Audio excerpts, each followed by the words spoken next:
Bonjour à tous, bienvenue sur les nouveaux chemins de la connaissance. Hey, you know what?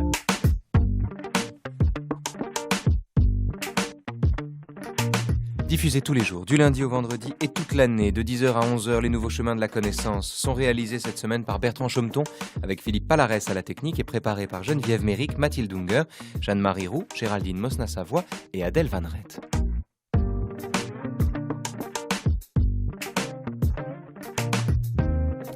Adèle qui, à 10h50, recevra, comme tous les jours de cette semaine, Georges Semprin dans le journal des nouveaux chemins de la connaissance.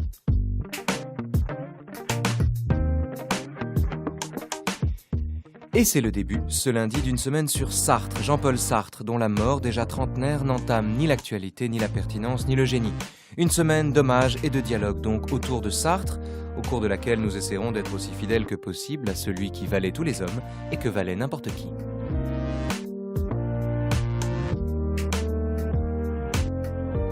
Demain, mardi, Frédéric Worms vous promènera dans l'être et le néant. Mercredi, Jean-François Louette vous parlera des mots. Jeudi, François Noudelman reviendra sur la nausée et vendredi enfin, Claude Lanzmann racontera l'aventure de ses relations avec le philosophe.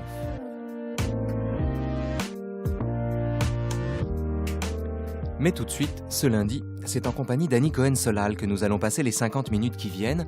Annie Cohen-Solal qui est l'auteur d'une remarquable biographie de Jean-Paul Sartre, dont la lecture est indispensable à qui veut connaître de l'intérieur le philosophe, sans pour autant, l'expression est de lui, entrer dans un mort comme dans un moulin.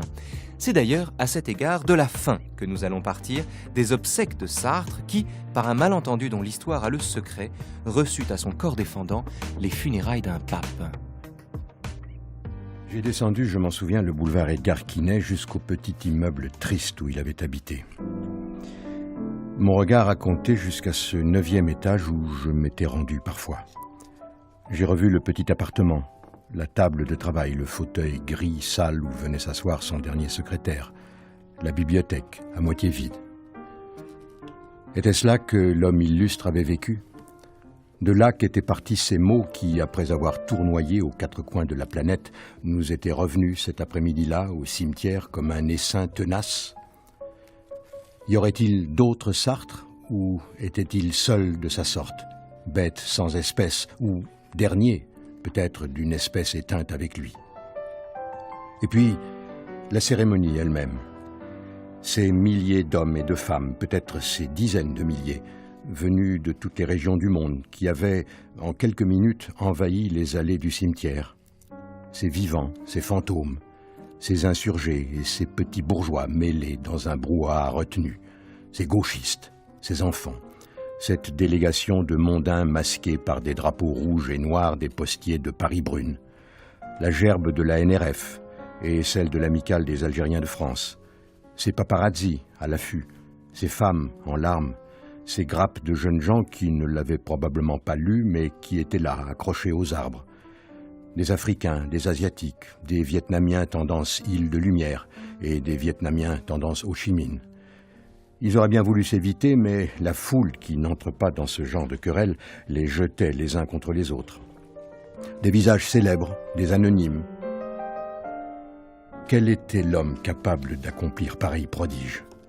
Par quel mystère de séduction une seule vie avait-elle suffi à rassembler tant de ferveurs disparates ? Comment ? Pourquoi une voix, une seule voix, la voix sèche et métallique de Sartre, était-elle parvenue à se faire entendre en tant de langues et pourtant de destins singuliers ? Était-ce cela aussi, un très grand écrivain ? Une machine à fondre des sentiments et des intelligences ? Un refuge pour des contemporains ? Une boussole ? Et, quand il disparaît, le moyen, en lui disant adieu, de prendre congé d'une époque ? Annie Cohen-Solal, bonjour. Est-ce que vous vous retrouvez dans la description que Bernard-Henri Lévy propose des obsèques de Jean-Paul Sartre? Si vous voulez que je parle du livre de Lévy, je peux en parler. Je veux dire, c'est une reconstruction a posteriori. Je ne pense pas que Lévy était sartrien. Je veux dire, il a utilisé Sartre comme une locomotive quand il avait des problèmes dans sa propre carrière. C'est un peu risible, à mon avis. Moi, j'étais là, ce jour-là, avec Henriette Nizan. J'étais allée la chercher. Personne ne l'avait conviée. Et elle était à mon bras. Et c'était très touchant parce qu'elle n'aimait pas Simone de Beauvoir. Henriette Nizan, elle avait été maltraitée par elle. Et Il faut rappeler qui est Henriette Nizan pour ceux de nos auditeurs qui ne Alors, connaissent pas Henriette l'histoire de Nizan, Sartre. Oui, Henriette Nizan, c'est la femme de Paul Nizan. Et Paul Nizan, c'est l'ami de Sartre de l'âge de 12 ans à l'âge de 20 ans. C'est on peut dire que c'est le premier interlocuteur intellectuel de Sartre. Sartre a eu très peu d'interlocuteurs intellectuels. Successivement, ça a été Paul Nizan, Raymond Aron, Simone de Beauvoir et Béni Lévy. C'est très simple. Sartre n'a pu communiquer que par des intermédiaires. Sartre avait du mal à faire comprendre sa pensée qui était tellement géniale, tellement complexe, tellement épaisse, si vous voulez. Et Raymond Aron, par exemple, me disait il avait une théorie par minute. Quand il faisait une intervention au cours de philosophie, c'est moi qui devais être l'interprète auprès du prof, tellement c'était complexe. Donc, Henriette Nizan, c'était la veuve de Paul Nizan. Elle a connu Sartre à l'âge de 20 ans. Elle était elle-même la cousine de Claude Lévi-Strauss. C'était la famille Alphen, une famille de bourgeois juifs de Bordeaux. Et voilà, donc elle a gardé pour Sartre une tendresse, enfin. Restons sur les obsèques. Je vous lis, Annie Cohen-Solal. On sait que l'ancien camarade d'adolescence avait trouvé la mort, donc Paul Nizan, dans l'uniforme près de Dunkerque le 23 mai 40, un an après avoir démissionné du Parti communiste. Peu de temps après sa démission, une campagne de calomnie s'était alors développée contre lui dans la presse communiste clandestine. Et Maurice Thorez lui-même avait injurié celui qui avait été pendant plus de 11 ans membre, puis permanent du parti, terminant sa carrière comme directeur adjoint du quotidien Ce Soir et chef de la rubrique de politique étrangère. Pendant la guerre déjà, on l'a vu dans les méfiances des communistes à son égard, Sartre avait peut-être eu à pâtir de son amitié avec Nizan. À partir de 1945, cependant, loin d'être atténuées ou démenties, les calomnies contre Nizan allaient se poursuivre de manière insidieuse, souterraine et particulièrement lâche. On ne parla plus de lui dans les rangs du PCF. On accrut sa disparition en l'ignorant, comme si le simple fait de prononcer son nom eût risqué une contamination avec le traître, le chien pourri émargeant au ministère de l'Intérieur, selon les accusations même de Maurice Thorez. Je lis ce passage non seulement parce que nous parlons de Paul Nizan et que, comme vous l'avez dit, Paul Nizan était l'ami de Sartre de 12 à 20 ans. Ils étaient indissociables, fraternels, ni Tressarzan, Sartre et Nizan, enfin bon. Ils louchaient. Ils louchaient, mais dans l'autre sens. Le strabisme de Nizan était convergent, celui de Sartre était divergent. Mais surtout, on est en présence avec les obsèques de Nizan, justement, avec la façon dont il a été enterré et calomnié après sa mort. Pas d'obsèques, Nizan n'a pas eu d'obsèques. Justement, on est en présence ici de quelque chose de tout à fait, j'allais dire sartrien, en tout cas quelque chose que Sartre a pointé, c'est-à-dire la façon dont on entre, dit-il, dans un mort comme dans un moulin. C'est ce qui est arrivé à Nizan. C'est en un sens peut-être, et c'est une des questions que je vous poserai, ce qui est arrivé à Sartre.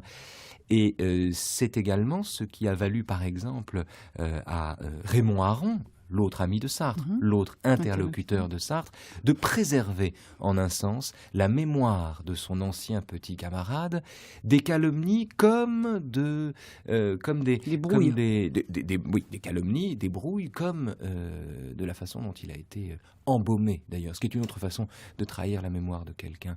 Sartre est de ces philosophes qui permettent en un sens paradoxalement de respecter les morts. Oui.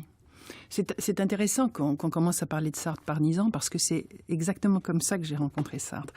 J'étais en classe de Cagnes au lycée Molière et notre professeur de philosophie qui s'appelait Nicolas Grimaldi, que j'adorais, nous avait donné la bibliographie. Nous avons là ceci en commun, oui. Allez-y. La bibliographie d'une dissertation sur la déception. Et le premier texte, c'était la préface de Sartre à Aden Arabi de Paul Nizan. Moi, je n'ai entendu que Aden. Et puis Sartre, voilà. Et j'ai immédiatement acheté ce texte, je suis tombée amoureuse de ce texte.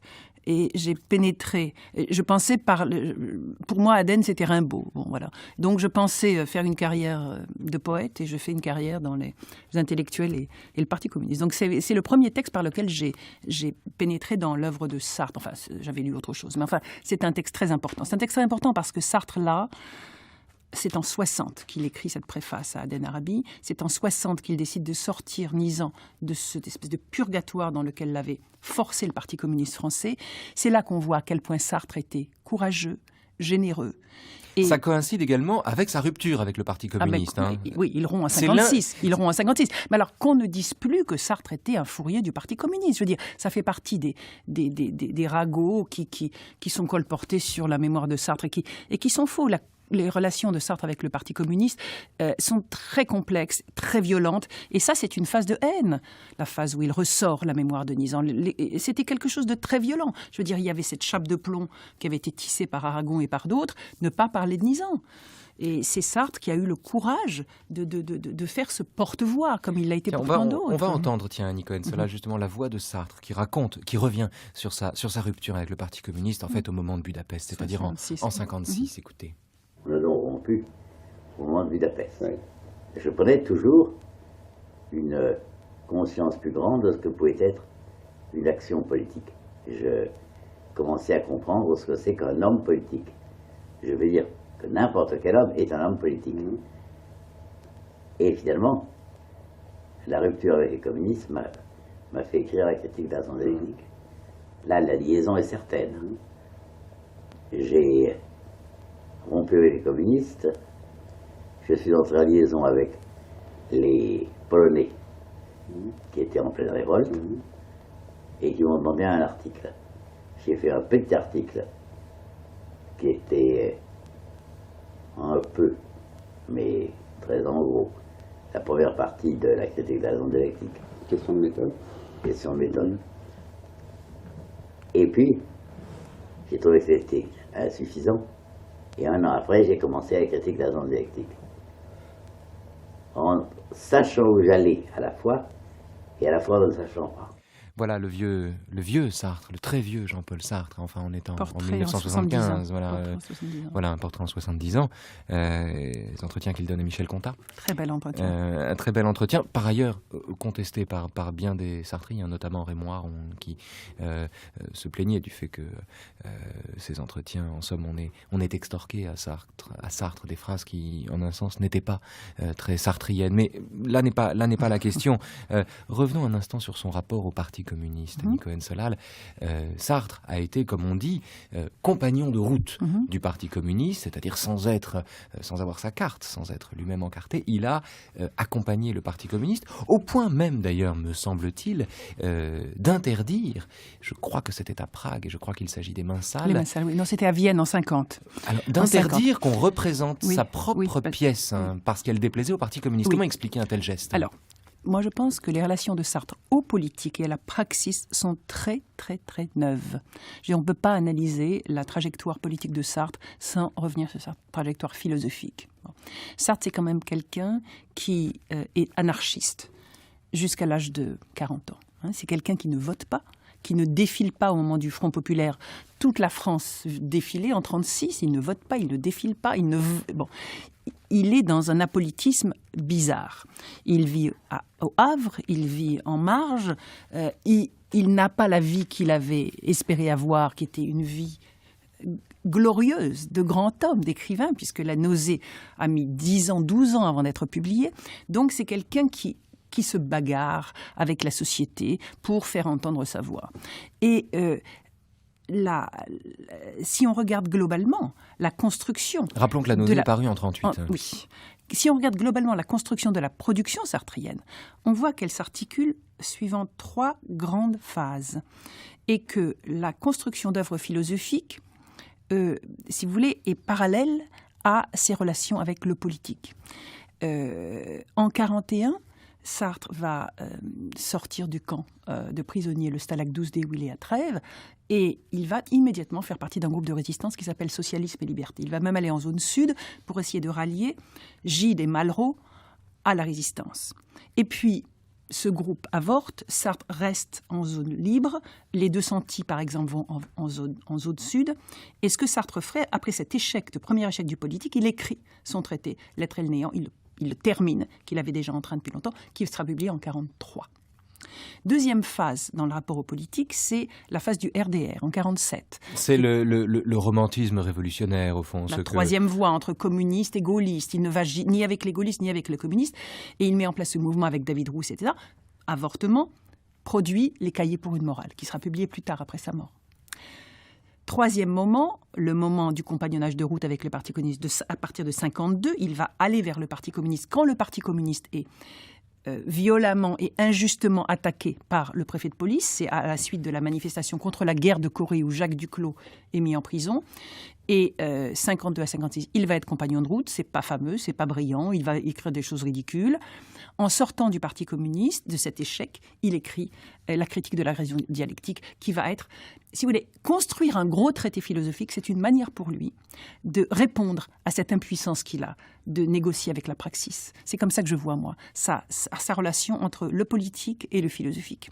C'est-à-dire une relation également entre le militantisme et la liberté. Tout à fait. Il faut rappeler d'ailleurs, ce que vous parlez des manifestations contre le général Ridgway. Alors c'était Ridgway la peste. La peste. Alors Ridgway la peste parce que on le soupçonnait d'avoir utilisé des armes chimiques dans la guerre de Corée. On est au début des années 50. 52. Et il y a eu à cette occasion une grande manifestation, notamment du Parti communiste, avec Duclos, dont on avait retrouvé dans le coffre de la voiture des pigeons. Qui devaient faire rôtir pour le dîner. Il dit ces pigeons étaient destinés à la casserole. Et les services secrets ont pensé que c'était des pigeons voyageurs, absolument. Ce qui avait valu à l'humanité d'ailleurs de titrer sur une drôle d'histoire de poulet, ce qui me permettait de mettre évidemment les rieurs du côté du Parti communiste. C'est à l'occasion d'un événement comme celui-là, de cet événement-là, que Sartre a explicitement entamé son compagnonnage de route. On va l'entendre revenir sur cet épisode, écoutez. De l'époque, parce que... 52, hein. Ah non, 52, nous sommes plus loin, nous sommes... Non, moi je parle du compagnonnage avec les communistes. Ben, je pense qu'à ce moment-là, ils avaient raison. Ils étaient le pays persécuté, avec tous les torts qu'il avait, que nous connaissons. Mais ils étaient persécutés.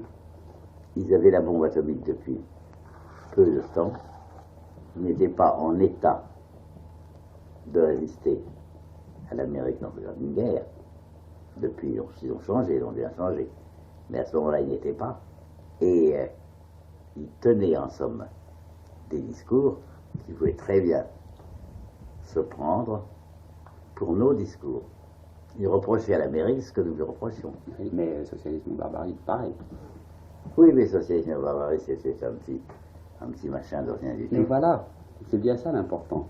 C'est que vous n'avez jamais fait confiance au petit machin de rien du tout. Si, depuis.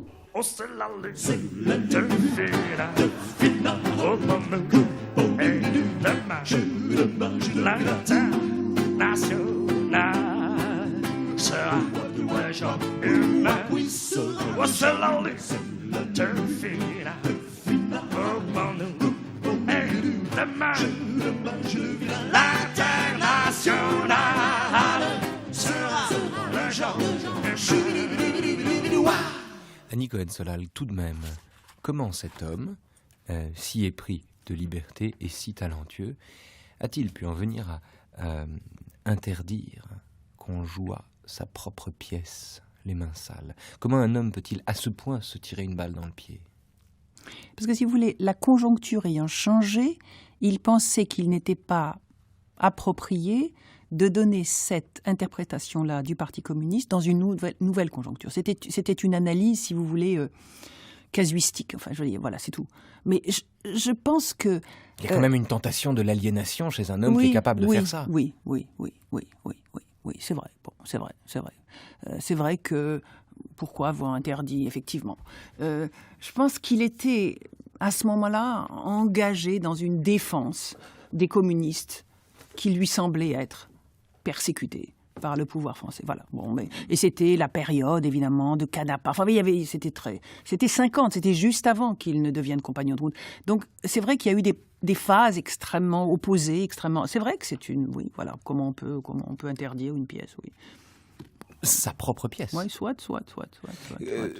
La défense des communistes, le compagnonnage de route est une chose, la défense des communistes en est une autre. Chez Sartre, elle est antérieure à son compagnonnage de route, puisque dans un déjeuner en 1946 à Juan-les-Pins, Simone de Beauvoir raconte que Sartre et Aron, déjeunant ensemble, on est au début des temps modernes, il me semble que Aron est encore dans l'équipe de rédaction des temps modernes, ils discutent et Aron lui dit « Mais mon petit camarade, s'il fallait choisir entre l'Union soviétique et les États-Unis, que choisirais-tu » pressentant que lui-même, de toute façon, évidemment, choisirait les États-Unis, mais espérant que Sartre en ferait autant.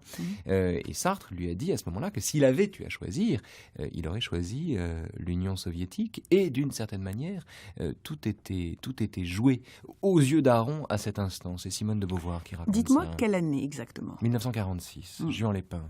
Écoutez, les mémoires de Simone de Beauvoir, elles sont très intéressantes, mais elles ne sont pas complètement crédibles.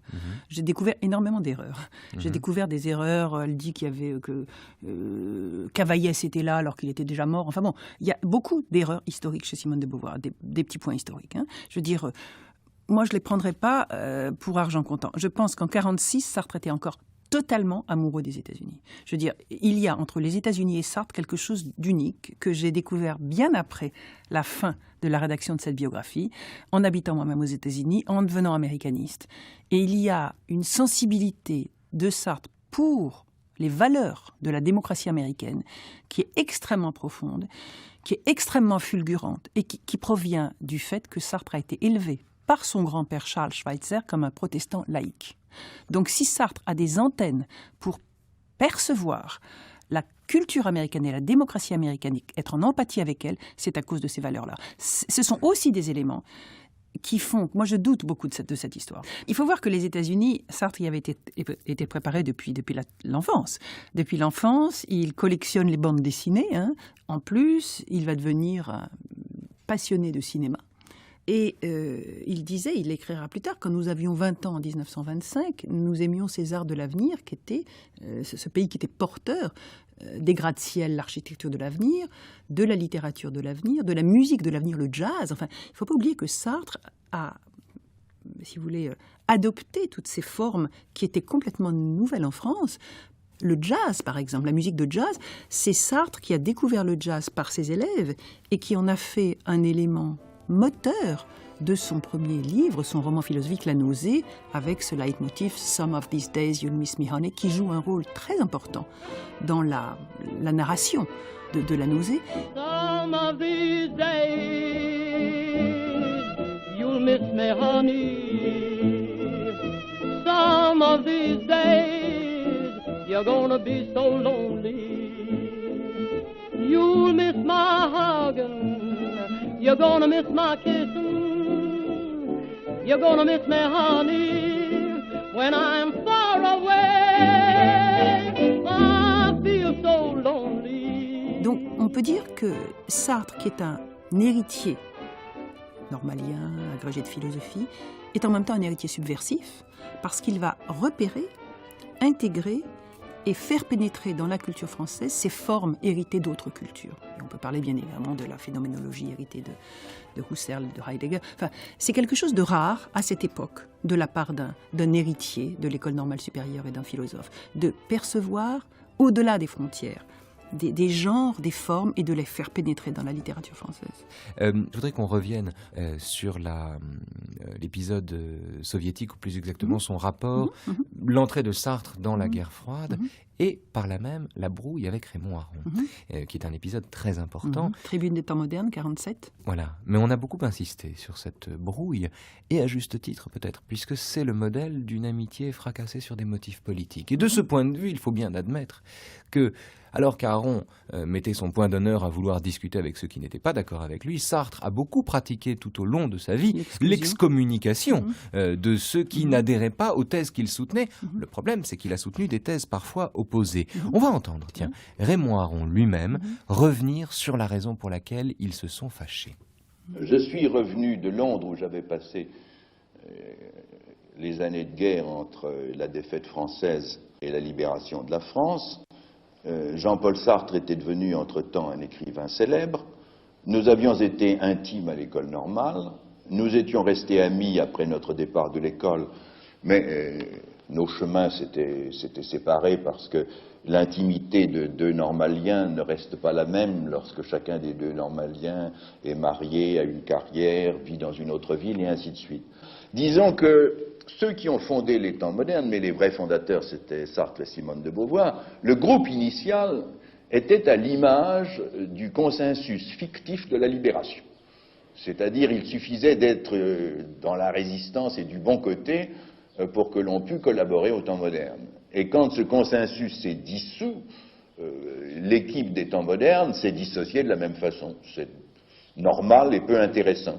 Ce qui peut-être n'était pas inévitable, c'est que les amitiés fussent brisées par des divergences politiques. Mais dans le cas de Sartre, je crois que pour lui, l'amitié intellectuelle est incompatible avec un dissentiment politique sérieux, parce qu'il est un moraliste et qu'il a de la peine à croire qu'on puisse avoir une opinion différente de la sienne pour des raisons politiquement ou moralement aussi valables que les siennes. Disons, si vous voulez, qu'il est à cet égard peu libéral, et il parle toujours des libéraux entre guillemets, et il parle volontiers des âmes tendres des libéraux. Personnellement, je ne crois pas qu'un libéral a une âme tendre, c'est tout le contraire.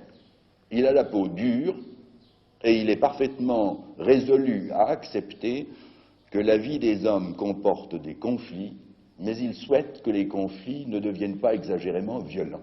Et c'est pourquoi il accepte les divergences, et c'est pourquoi, au moins dans le libéralisme tel que je le conçois, je ne trouve pas indispensable d'injurier ceux qui pensent autrement que moi.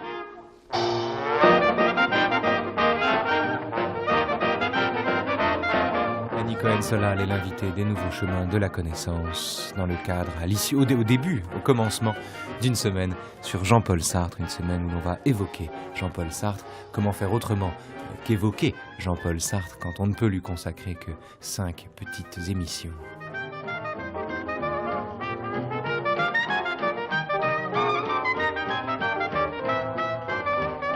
Annie Cohen-Solal, est-ce que vous partagez le sentiment de Raymond Aron, selon lequel c'est le moraliste en Sartre qui lui a valu de se fâcher avec ses amis, c'est-à-dire finalement d'excommunier ceux dont il était proche au motif qu'il n'était pas d'accord avec eux, que finalement cette façon qu'il avait de tenir pour une offense ce qui était une divergence idéologique lui venait d'un tempérament de moraliste?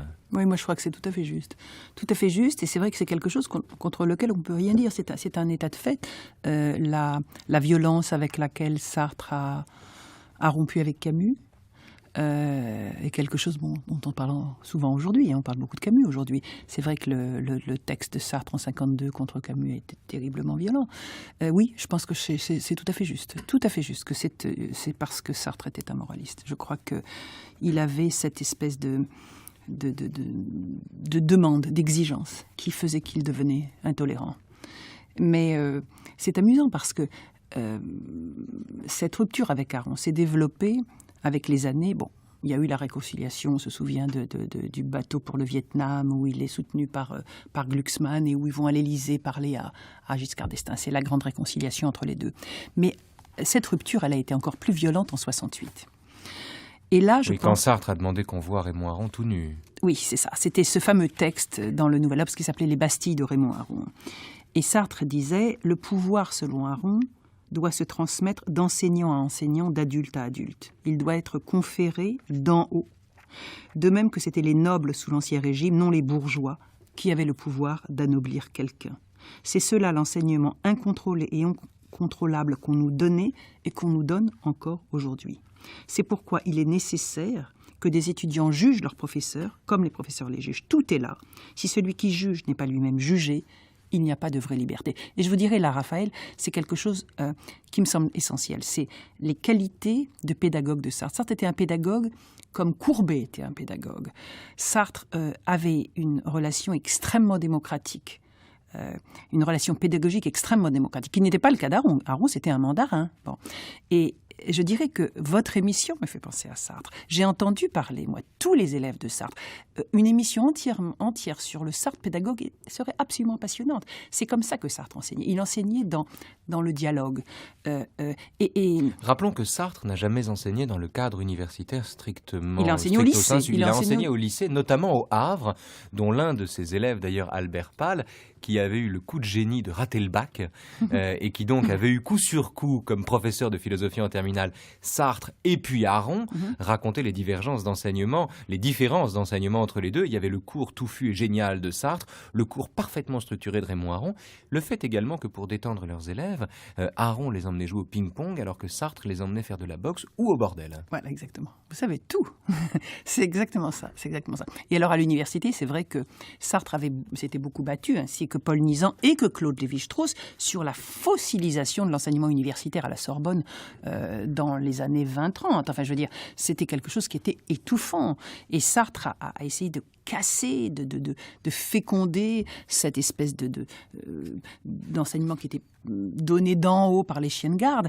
Il avait cette conception démocratique du dialogue, de l'interaction et la demande d'être jugé autant qu'il pouvait juger. On touche ici du doigt justement les États-Unis et puis également la différence avec Raymond Aron qui disait de lui-même « Je n'ai pas d'imagination, je suis incapable de me tromper, par conséquent je n'ai pas de génie ».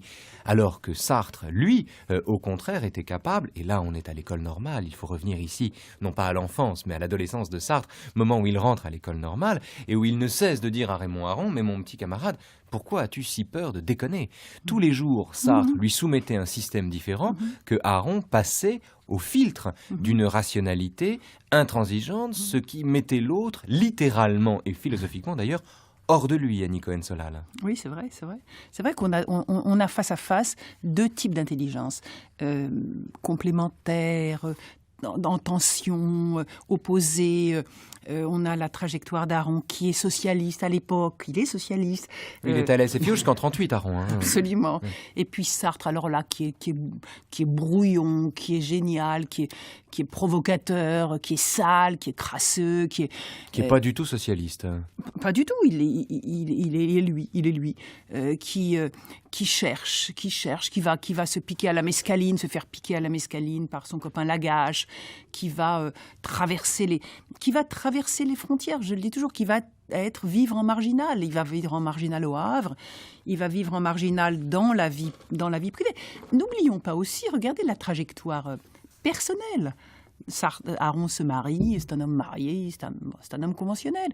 Sartre va tenter une expérimentation amoureuse qui est complètement prémonitoire. Je veux dire, ces familles recomposées dont on parle tant aujourd'hui, c'est Sartre et Beauvoir qui l'ont inventé. C'est lui qui l'a inventé, il l'a imposé à Beauvoir. C'est quelqu'un qui avait horreur de l'hypocrisie bourgeoise. Sartre. C'est quelqu'un qui avait horreur de cette convention. Aron est un homme conventionnel. Sartre, regardez, il est le professeur qui, en 1930, parce que c'est le plus jeune et le plus brillant, va faire le discours de distribution des prix du lycée François Ier au Havre. De quoi parle-t-il? Comment parle-t-il? Il ne s'adresse pas aux préfets, aux sous-préfets, aux proviseurs et aux censeurs et aux parents, qui sont dans la salle, il s'adresse aux enfants. Et de quoi parle-t-il? De quelque chose qui était complètement sulfureux à l'époque, qui est l'art émergent, c'est le cinéma. Bon, c'est comme si aujourd'hui vous preniez un prof qui va parler du rap. Il est du côté des jeunes, il est du côté des effervescences, il est du côté de la société civile, il est du côté des émergences, il est du côté des exclus, il est du côté des enfants qui ont des chaussures vernies, qui ont mal aux pieds, les malheureux pendant la distribution des prix. Et que va-t-il faire? Voilà, c'est pour ça que je vous compare à Sartre, Raphaël. Parce qu'à l'époque, le professeur normalien agrégé de philosophie va, en dehors de ses cours de philo auprès des élèves qui passent le bac, faire des cours. Et chaque semaine, il fait un cours. Il fait des cours sur ce qui l'intéresse, sur le roman, sur la littérature américaine. Donc, il fait une espèce d'université populaire qu'il va inventer, une nouvelle forme d'enseignement, comme vous le faites ici, dans un travail de popularisation de la philosophie à France Culture. Moi, j'adore votre émission, je dois vous dire. Je l'écoute à New York en regardant la Hudson River tous les matins. Et tous les matins, voilà, tous les soirs, en fait. Et en fait, c'est ça le travail de Sartre. Dans le concret, sur le terrain, dans un endroit paumé. Au Havre, on n'aime pas le cinéma. Et le cinéma est une forme émergente, c'est pas une forme qui est reconnue par l'université. Et lui va faire exploser en héritier subversif dès le début et sans se préoccuper des conséquences. Mais je peux vous dire que tous les anciens élèves de Sartre que j'ai interrogés, mais l'adulaient. Enfin, je veux dire, Sartre disait, ce n'étaient pas les bons élèves qui m'intéressaient, c'était les gens qui pensaient, c'était les gens qui avaient des questions. Vous voyez? Et donc, plus tard, on sait qu'il sera préfacier. Il va préfacer énormément de gens. Des dizaines de livres. Voilà. Et il va donner sa voix... il va donner son pouvoir symbolique comme porte-voix pour les autres. Sartre était d'une générosité extraordinaire. L'argent lui brûlait les doigts. Il était d'une générosité à peu près sans limite. Qui sait que, par exemple, Robert Mizrahi, qui a 18 ans, pendant la guerre, qui porte l'étoile jaune, va voir Sartre un jour au Café de Flore. Mais ça, c'est des choses que... Évidemment, Sartre n'est pas exhibitionniste. Sartre est d'une modestie, d'une humilité totale. Et que Robert Mizrahi explique à Sartre, je veux passer l'agrégation de philosophie, mais je ne le pourrai pas parce que je suis et juif, etc. Et Sartre lui dit, mais c'est moi qui financerai vos études. Et pendant 10 10 ans, Sartre a financé l'étude de Robert Miseret. Mais ça, on ne le sait pas assez. Je veux dire, tous les mois, il y avait un chèque pour différentes personnes qui étaient vraiment financées par Sartre. Il a construit un modèle de production collective avec des relations tout à fait nouvelles, avec les élèves, les amis, les amants, les femmes, où on avait des relations à la fois intellectuelles, politiques, économiques et amoureuses. On va revenir sur ce rapport de Sartre aux conventions et son refus, sa haine, son dégoût de l'hypocrisie bourgeoise. Mais d'abord, je voudrais faire entendre ici, et c'est notre camarade Georges Claes, qui va lire un petit texte, un texte assez long d'ailleurs, que Sartre avait donné à Raymond Aron et que Raymond Aron avait fait paraître dans Commentaires, juste après la mort de Sartre, un petit texte dans lequel Sartre se décrit comme un enfant qui ne veut pas grandir. Oh, oh, je suis un petit garçon qui ne veut pas grandir. Le jeu du vent dans les arbres, le jeu des feuilles dans le vent, le jeu de la mer dans la mer, le jeu du soleil sur la pierre blanche, et la nature qui est mon jeu préféré. Pensez-vous que je vais les laisser là comme des poupées éventrées pour le plaisir de devenir un homme ? Je suis un petit garçon qui ne veut pas grandir. Les choses que je connais, les hommes les connaissent aussi, mais ils ne savent pas jouer avec elles, et ils leur sont asservis. Ils connaissent comme moi la vérité, mais ils en sont les esclaves. Ils font prêter serment aux mains spatulées devant les tribunaux. Est-ce donc là la vérité ? Mais lorsque je fais des bulles de savon, la vérité de mes bulles, c'est leur teinte verte ou violette, et les choses merveilleuses qu'on voit au travers. Et c'est aussi la manière étonnante et propre à chacune d'elles qu'elles ont de crever la vérité lorsque je m'entretiens avec moi-même. C'est la teinte verte ou violette de mes pensées. Ce sont les choses merveilleuses que je vois à travers mes pensées. Les palais, les dieux, les petites filles qui dansent dans les bulles. Et c'est aussi la manière singulière qu'elles ont de crever tout soudain. Et le jeu de la vérité est un de mes jeux préférés, car je suis un petit garçon qui ne veut pas grandir. Tout est jeu pour moi au monde. Je joue dans l'éther avec les tourbillons des vents qui me roulent à leur gré n'importe où avec l'aveuglement des tempêtes. Mais je me retrouve toujours aussi pur qu'ils m'ont pris, bien qu'ayant eu des jours entiers les pires poussières pour compagne, car la bise sur mon corps et la tourmente en mon cœur ne sont que des jeux.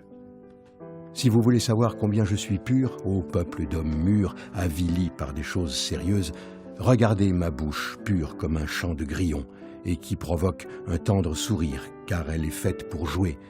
Regardez mes yeux, voleurs des rayons du soleil, et qui les rendent par raillerie au vieil astre paternel, qui dira le jeu du voleur de soleil. Admirez le balancement comique et charmant de mes boucles, et lorsque, à ma vue, le regret de votre enfance perdue aura fait couler vos pleurs, songez que mon âme est 100 000 fois plus pure que mon visage, car je suis un petit garçon qui ne veut pas grandir.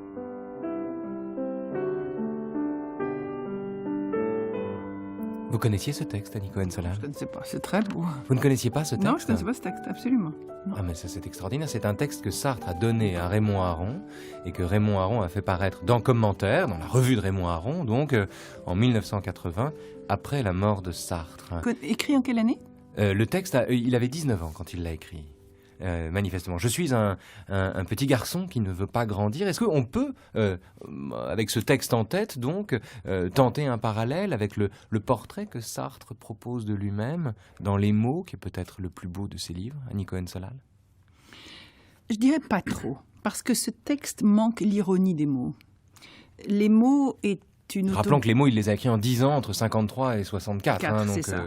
Les mots est une autobiographie très étrange, parce que rarement on est aussi peu narcissique ou aussi démesurément ambitieux que Sartre dans Les mots. Je veux dire, l'ironie qu'il porte sur l'enfant qu'il a été est tout à fait étonnante. Là, le texte est beaucoup plus doux, je dirais. Les mots est un texte dans lequel il ne cache pas son aversion pour l'enfant roi qu'il a été, l'enfant gâté qu'il a été, l'enfant pourri qu'il a été, entouré d'un grand-père qui a été son pédagogue pendant 10 ans, puisque Sartre n'a pas été à l'école, en anglais on dit homeschooled, et entouré de femmes qui l'adulaient. Donc effectivement, cette autobiographie, elle me semble pour moi le plus beau texte, mais aussi le texte le plus complexe. Parce que Sartre, comme vous le savez, a une langue, une rhétorique très très belle. La langue est classique. Sartre est un écrivain classique. Absolument. Et dans cette langue classique, on a une approche rigoureusement révolutionnaire. Et on a beaucoup de mal à casser le texte des mots, à déconstruire le texte des mots. Bon, il se trouve que j'ai été obligée de le faire pour mon travail, parce que c'était mon premier rival. Écrire une trajectoire sartrienne ancrée dans l'histoire et le politique, quand on a un texte comme Les mots en face, c'est quasiment impossible. Et c'est pas un hasard si, au moment où j'écrivais mon chapitre sur les mots, j'ai pris le bus pour aller de Montparnasse à Saint-Germain-des-Prés, je me suis cassé la main. Je me suis tombée, je me suis cassé un os de la main. Je pense que c'était Sartre qui me faisait ça. Voilà. Bon, je m'en suis remise. Mais effectivement, j'ai découvert, en étant sociologue et historienne comme je suis, des tas de paradoxes à l'intérieur du texte des mots. Et effectivement, Sartre va charger son grand-père de manière démesurée, alors que le grand-père n'était pas aussi monstrueux que ça. Avec les mots, le cascadeur qu'était Sartre effectua encore une fois l'un de ces rétablissements en catastrophe dont il avait le secret, une de ces pirouettes d'acrobate que lui seul pouvait réussir, un de ces virages à 360 degrés dont il sortait malgré tout relativement indemne. Car cette logique sartrienne en Genèse depuis plus de 10 ans, cette lettre d'adieu à la littérature patiemment mûrie dans les ratures, dans l'écriture bleue de chat, le public ne les percevra qu'en 1964, avec 10 ans de décalage, et personne ne cachera son étonnement devant ce qui apparaît à première vue comme une toquade brutale. Une toquade brutale, l'expression est de vous, c'est votre texte que je lis ici, Annie Cohen-Solal. La toquade brutale d'un cascadeur, est-ce que vous le diriez de la même façon, 25 ans après avoir écrit cette biographie? Oui, je crois que oui. Quoique le volume de Pléiade qui vient de paraître sur les écrits de Sartre, autobiographiques et biographiques. On va recevoir cette semaine Jean-François Louette pour parler des mots, justement. Voilà, c'est une très très belle approche avec beaucoup de nouveaux textes. C'est splendide. C'est vrai que le rapport de Sartre avec la biographie, l'autobiographie, les oraisons funèbres, le fait qu'il ait parlé de lui sans parler de lui de manière oblique, à travers Nizan, à travers Merleau-Ponty, à travers Camus, à travers Fanon, à travers Genet, à travers Mallarmé, Baudelaire, c'est complètement fascinant. Je veux dire, c'est vrai qu'il faudrait prendre Sartre à travers tous ces textes-là. Moi, je pense qu'une des plus belles formules de Sartre, c'est « il faut penser contre soi-même. Je pense contre moi-même. Il faut penser contre ce qu'on a d'inculqué. Ça, c'est une formule. C'est le moment où il écrit L'idiot de la famille. C'est le livre sur Flaubert. 2500, 600, 700 pages. Enfin, c'est une œuvre majeure. Inabouti. Inachevé, vaincu par la cécité et la maladie, Sartre n'a pas pu aller au terme de L'idiot de la famille. Ce qui est intéressant, on s'approche du terme de cette émission à regret avec vous, Annie Cohen-Solal. Ce qui est intéressant sur L'idiot de la famille, c'est que Sartre l'écrit contre ce qu'il peut y avoir d'inculqué en soi, c'est l'expression qui est la sienne. Il l'écrit tout en distribuant la cause du peuple dans la journée. Ce qui valait à Pierre Victor, d'ailleurs, futur Béni Lévy, de dire à Sartre, mais tu devrais plutôt écrire un grand roman populaire. Comment expliquer que cet homme qui distribue la cause du peuple dans la journée, qui couvre de son nom les articles et non pas les actes de ceux qui contribuent à la cause du peuple, se retrouve le soir à écrire sur Flaubert, son meilleur ennemi? Alors moi, ce qui m'intéresse beaucoup, c'est l'écart entre le Sartre qui a les pieds dans le présent, en apparence, et le Sartre donc public, et le Sartre privé qui a la tête avec les grands hommes, ou qui joue du piano avec Arlette, sa fille adoptive. Moi, j'ai entendu chez Arlette des choses magnifiques. C'est la réduction du Stabat Mater de Pergolèse à vue que Sartre joue au piano, ou il l'accompagnait dans Gounod. Il était un roi de Tulle, le Faust de Gounod. Enfin, je veux dire, il y avait cette immense culture classique derrière et en même temps les pieds dans le présent. C'est très précisément cette tension-là qui fait l'intérêt que moi j'ai pour Sartre. Enfin, je veux dire, un homme qui ne va pas cesser d'être en dialogue avec les grands créateurs de son temps. Les hommes de son temps, il aura avec eux ou des silences, ou des excommunications, ou des moments de brutalité. Ceux avec lesquels il aimait dialoguer, c'était les grands hommes du passé et les jeunes de son temps. C'est-à-dire les grands hommes de l'avenir. C'est exactement ça. Alioune Diop, présence africaine, en 1946. Fanon, mort trop tôt d'une leucémie. Fanon, Aimé Césaire, qui disait « Nous croyons voir un grand homme, nous avons trouvé un homme simple ». Et cette simplicité, cette humilité, cette availability, comme on dit en anglais, cette accessibilité de Sartre. Et c'est pour ça que je pense qu'en France, le purgatoire qu'il est en train de subir devrait cesser un jour.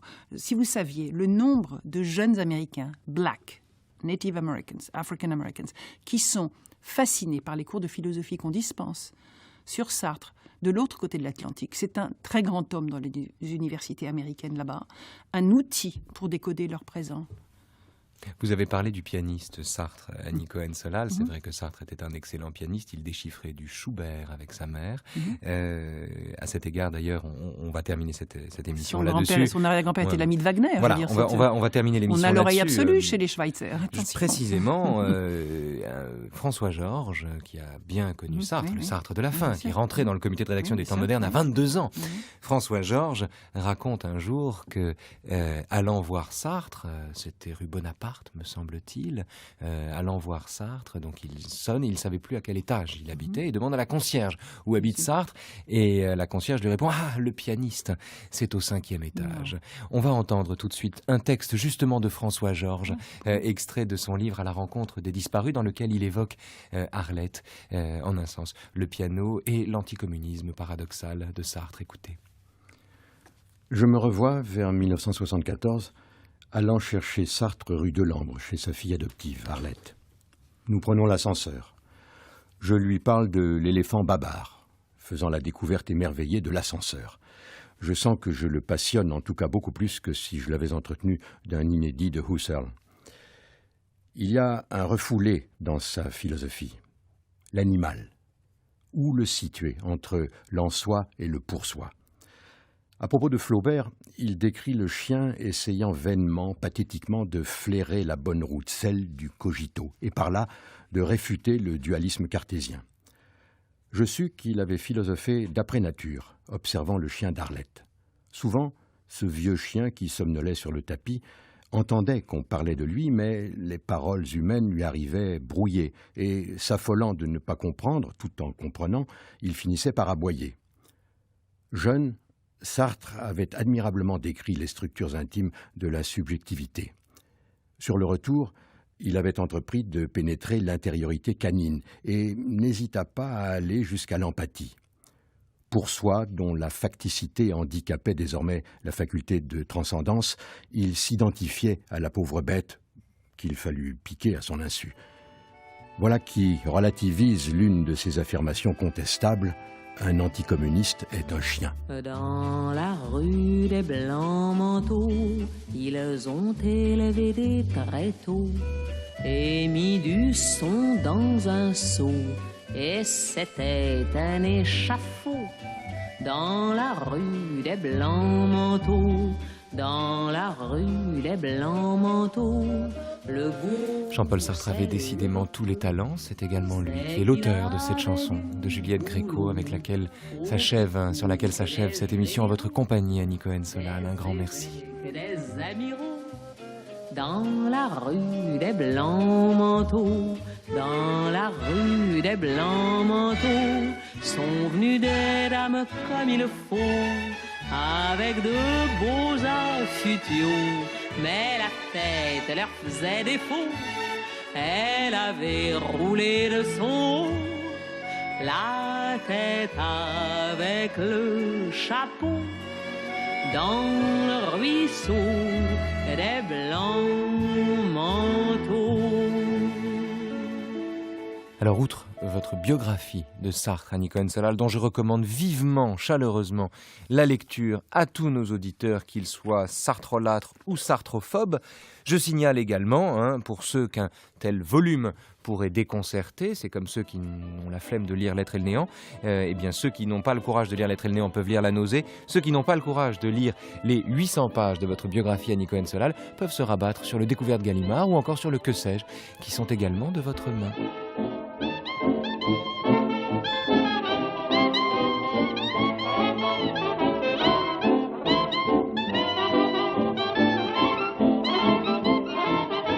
C'est l'heure de retrouver le journal des nouveaux chemins de la connaissance et Adèle Van Red. Bonjour Adèle.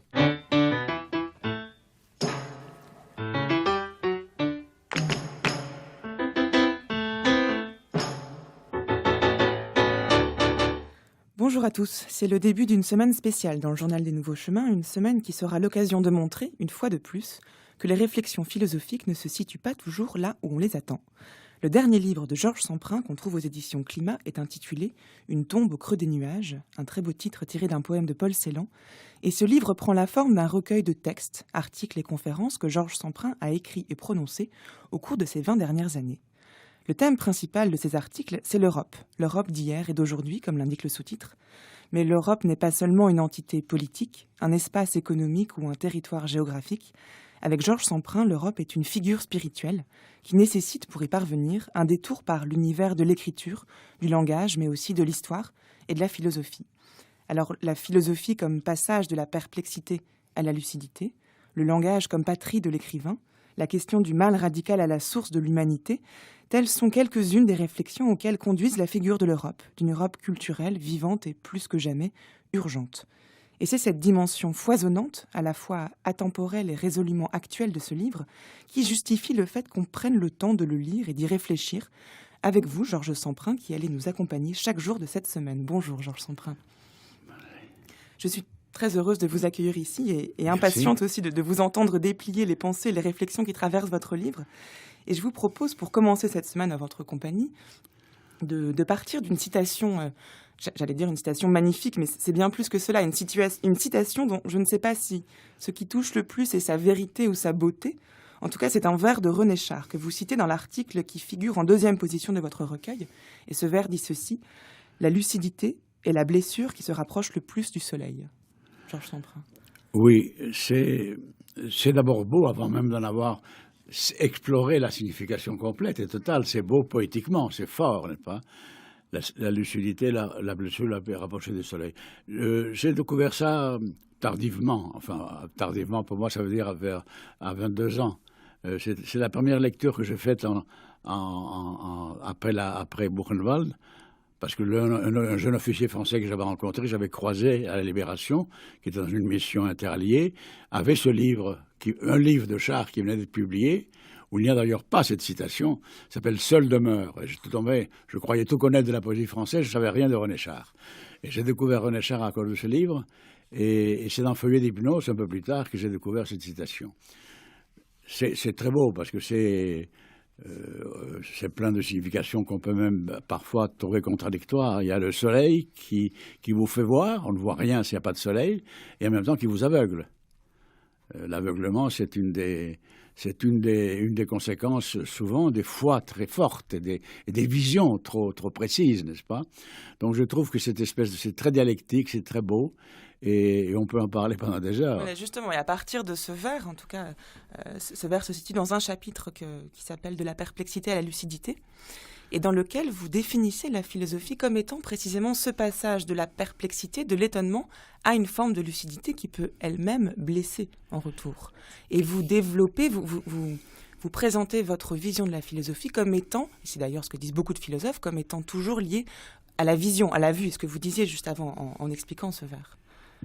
Oui, à la vue et à la vision, à la vue et à la découverte, et à la surprise, à l'étonnement de la découverte. Et là, je cite Maïmonide, je cite cette conférence-là, je me souviens bien, c'est un discours de réception le doctorat honoris causa à l'université de Tel Aviv en 1989. C'est ça. Alors je cite bien sûr Maïmonide, mais je cite aussi Lévinas, etc. C'est-à-dire cette pensée de l'étonnement, de la découverte et du pronostic qu'on peut faire sur l'avenir, rien qu'à voir les indices que l'étonnement provoque chez vous au point de vue philosophique. Alors voilà, là on est au cœur justement de votre livre, puisque vous essayez de penser l'avenir et l'avenir européen à partir d'un étonnement, d'un état de fait qui est indéfini, qui est meurtri. Et donc tout ce mouvement du passage de la perplexité à la lucidité, c'est aussi le mouvement vers lequel vous appelez les gens à aller, en fait, vers cette constitution de l'Europe. Mais alors essayons de rester un instant sur cet étonnement. Comment vous le définiriez, cet étonnement?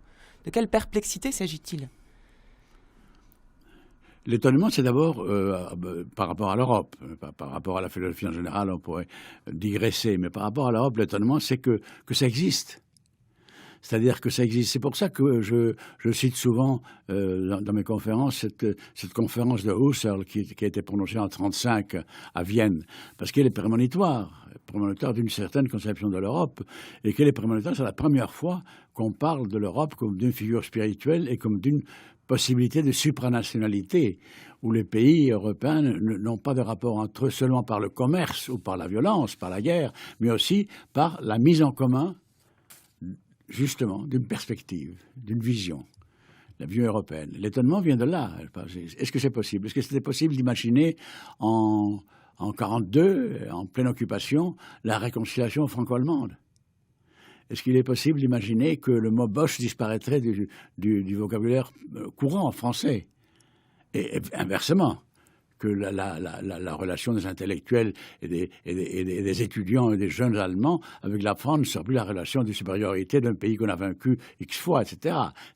Cette rivalité des armes et du commerce aussi parfois dont parlait Husserl, c'était surprenant, c'était étonnant. Et c'est une réalité à laquelle on s'est tellement habitué qu'aujourd'hui personne ne s'étonne plus de ça.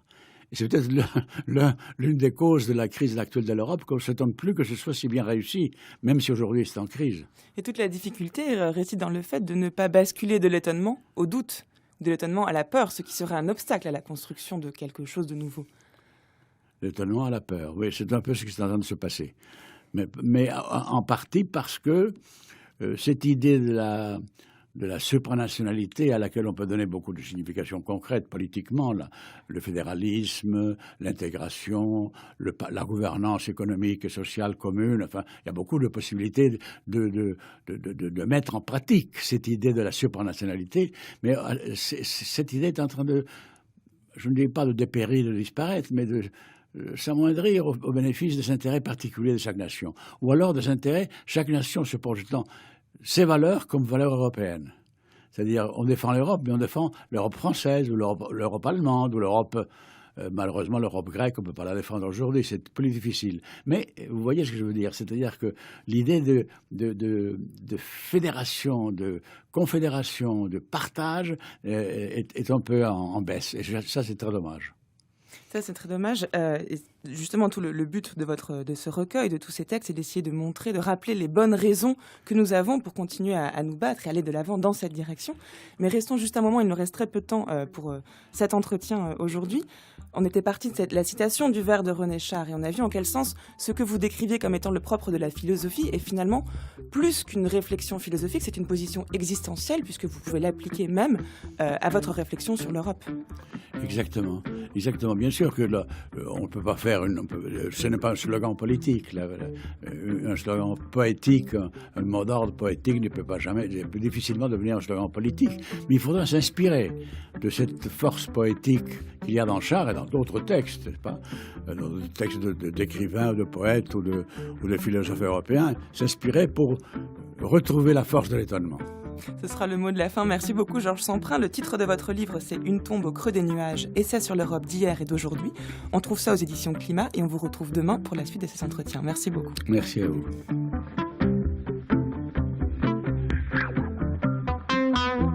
Voilà, merci à tous. Ainsi s'achèvent les nouveaux chemins de la connaissance pour aujourd'hui et cette évocation trop brève d'une vie qui en contient plusieurs. La vie de Jean-Paul Sartre, en compagnie d'Annie Cohen-Solal, dont la biographie est vraiment, je suis heureux de le redire ici, un modèle du genre, une biographie qu'on trouve évidemment dans toutes les bonnes librairies. Cette émission, vous pouvez la retrouver, comme toutes les autres, sur Internet, à la page des Nouveaux Chemins de la Connaissance, où vous attendent le téléchargement de toutes les émissions de la semaine, l'écoute en ligne des émissions du mois et toutes les références bibliographiques nécessaires à la rencontre ou la redécouverte des œuvres de Sartre. C'est la suite demain donc de cette semaine sur et autour de Sartre, en compagnie de Frédéric Worms, un habitué des Nouveaux Chemins de la Connaissance, qui viendra cette fois-ci vous parler de l'être et le néant, ou de l'être et du néant, c'est selon. Bref, l'être et le néant, le chef-d'œuvre opaque et diamantin d'un homme qui apprend tout seul à être libre. À demain donc, de 10h à 11h sur France Culture. Pour l'heure, il est 10h59 et dans un instant, vous avez rendez-vous avec Questions d'époque.